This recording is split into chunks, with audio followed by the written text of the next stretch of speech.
Masa's Vision Fund. Short. OYO, a startup that offers budget hotel rooms, has grown into one of India's most valuable private companies and aims to be the world's largest hotel chain by 2023. OYO was founded by Ritesh Agarwal in 2013 when he was just 19 years old. OYO set out to organize India's budget hotels, which have traditionally been small family-run enterprises. The company tries to persuade hotels to become OYO branded destinations that list exclusively through its website. It then markets those rooms online to travelers and takes a cut of each stay. OYO also runs some hotels itself. Let's see some of the reasons why Saurabh Mukhopadhyay, a former operations manager at OYO, has stated it's a bubble that will burst, and why it could potentially be the next WeWork. WeWork going bankrupt. Long. First of all, OYO has been accused of some pretty questionable business practices. OYO offers rooms from unavailable hotels, such as those that have left its service, according to the company's chief executive and 9 current and former employees.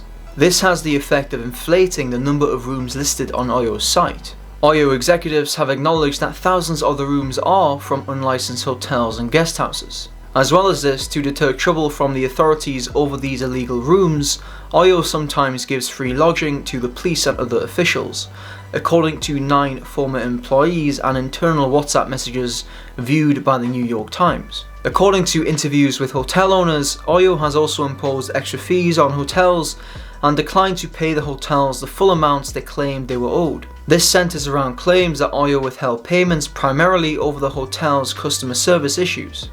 Aditya Ghosh, OYO's head of operations in India, confirmed that many hotels lack required licenses, but denied that OYO gave free rooms to officials. He also dismissed the claims by hotels of extra fees and non-payment of bills, stating that the disagreement is about the penalties we charge on customer service failure.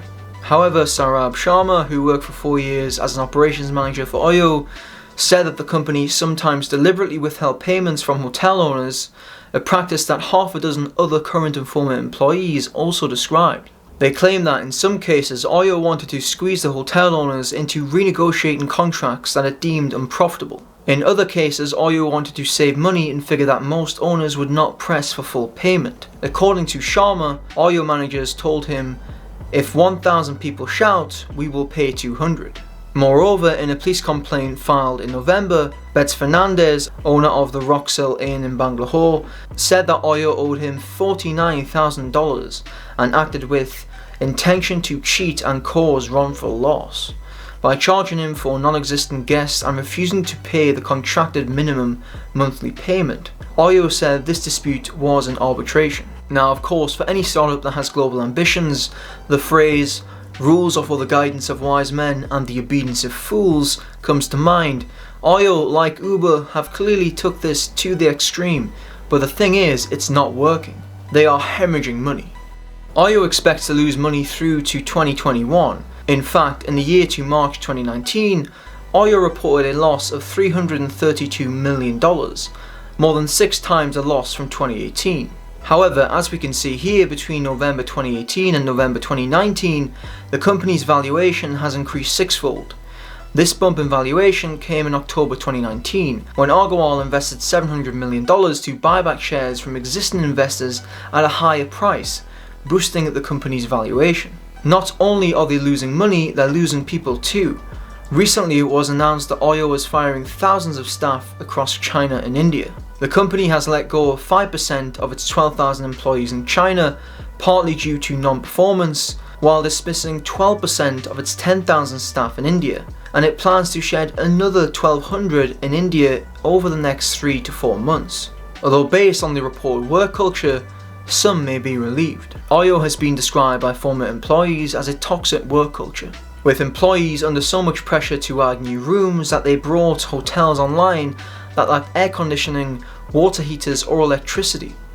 It is also claimed that managers asked employees to engage in a monthly game of briefly inserting these unavailable properties into OYO's online listings, complete with fake photographs, to help impress investors. Speaking of investors, SoftBank is OYO's biggest investor and owns half the startup stock. Masayoshi Son, SoftBank's chief executive, has hailed OYO as a jewel of his company's $100 billion vision fund, even as he recently wrote off billions of dollars on other investments like WeWork.